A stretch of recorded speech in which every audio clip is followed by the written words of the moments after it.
My name is Kevin Lyman. I founded the band as a Warped Tour 15 years ago and still run it to this day. I have a couple other tours out there, Taste of Chaos and the Mayhem tour that just came through Atlanta last week. So pretty busy right now. Okay. Being that we're a school station, I was curious, how much of your education do you feel that you've used in what you do? I mean, I think for me, my education, I got my degree from Cal Poly Pomona, was actually almost like a socialization process for myself as much as an educational process.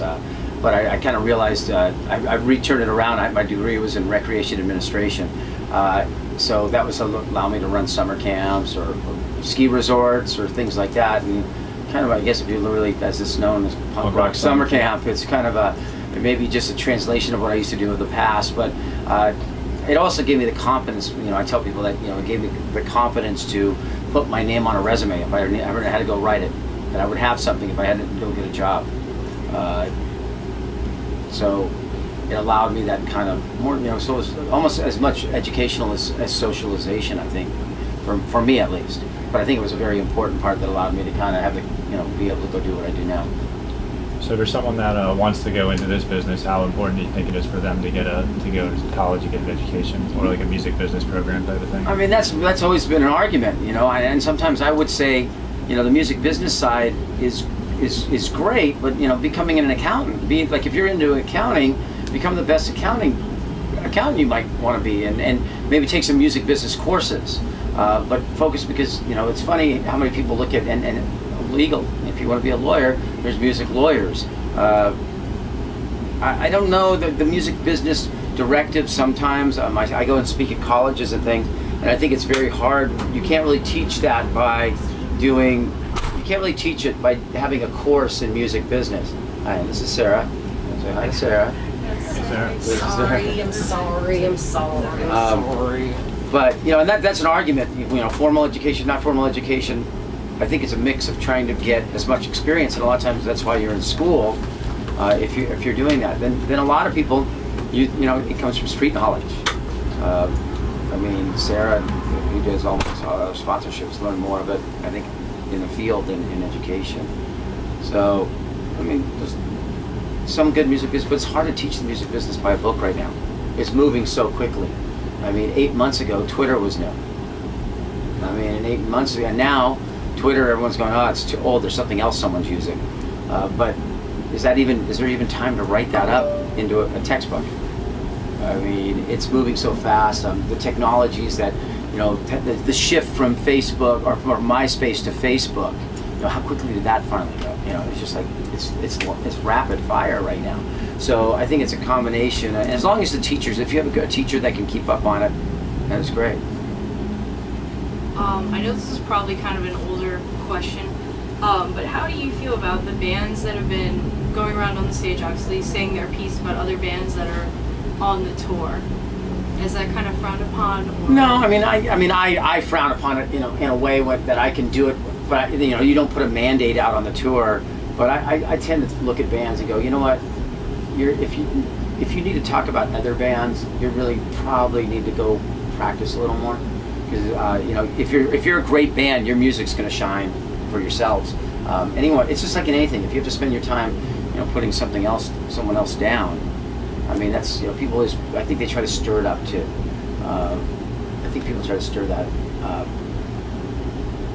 The music speaks for itself.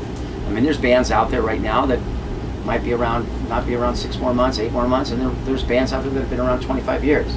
So, and I don't think the bands that have been around the longest are the ones out there talking too much about the other bands. How much credit do you think Warped Tour can take for the blowing up of a lot of bands, like All Time Low, No Effects was pretty big before they got on, stuff like that?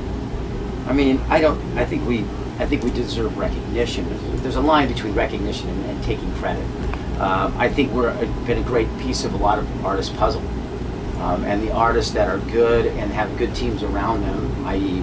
record label or a management company, or artists, the actual artists in the bands, as long as they ultimately have to have great music and great songs.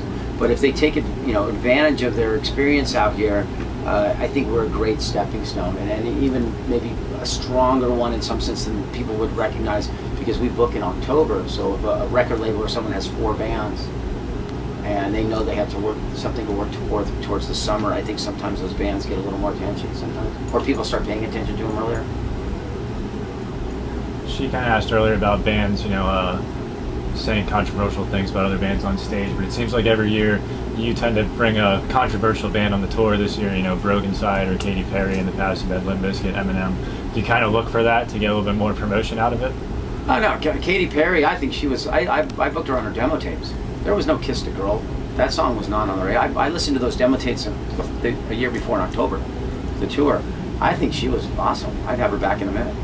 I mean that girl was punk. People don't really dig into her history. I think she was declined a record deal 4 times. She was dropped 3 or 4 times before her record even came out. Broken Side. I'm going to always mix it up a little bit. So it gets people talking. Maybe this year was a great year. The passion's coming back into music. I think there was that period. Sometimes the emo, screamo scene. It was just kind of like to me, it was a little bland. I think personalities are coming back to music, and personalities are always going to stir controversy with some people. I think that's what we have. We have a lot of personalities in that parking lot.